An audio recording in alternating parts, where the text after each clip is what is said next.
আসসালামু আলাইকুম। আমি মুনায়েম খান। এখানে আমার বন্ধু সংগ্রাম খান আছে। তো এখানে যে কাজটা হচ্ছে,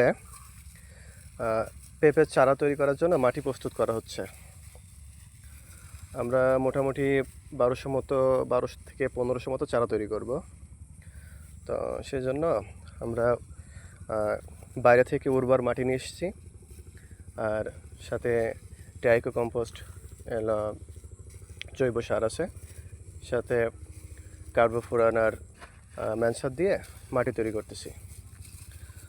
তো এখানে যে স্থানীয় একটা দেশি জাতি জন্যই চারা তৈরি করা হবে। তো যতদূর শুনেছি খুব মানে ভালো রেজাল্ট করে আসছে। তো বীজ এখনও হাতে পাইনি, আজকে ইনশাল্লাহ বীজ হাতে পাবো।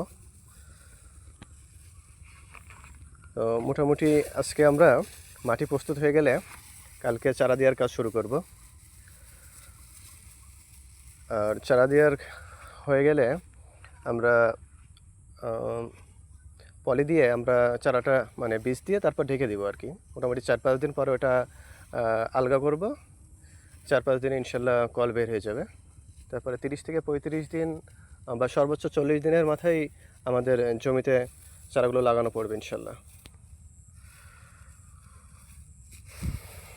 তো পেঁপে চাষে যে ডিএম সংগ্রাম এইবারই নতুন আর কি মাঠে নামছে। আর আমার এক্সপিরিয়েন্স 1 বছরের। এই যে এই পাশে আমার পেঁপে বাগান।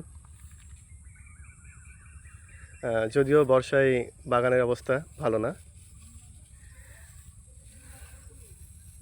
তো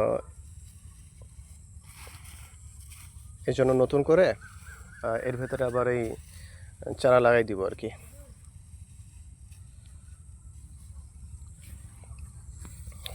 তো এখানেই শেষ করতেছি। আল্লাহ হাফিজ।